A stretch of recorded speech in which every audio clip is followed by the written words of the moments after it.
Hi guys, in this video I'm going to show you how to group the rows or else columns in your Google Sheet.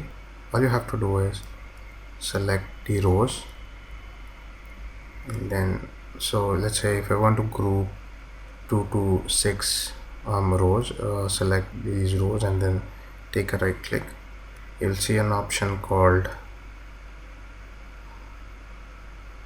group rows 2 and 6 when you click on more actions. Okay, if you click on it, so it will be grouped, so it will not reflect in the sheet, because when you have huge data, if you want to hide the unnecessary rows, you can always group them and then you can hide them. Okay, when you click on this plus symbol, so it will reflect.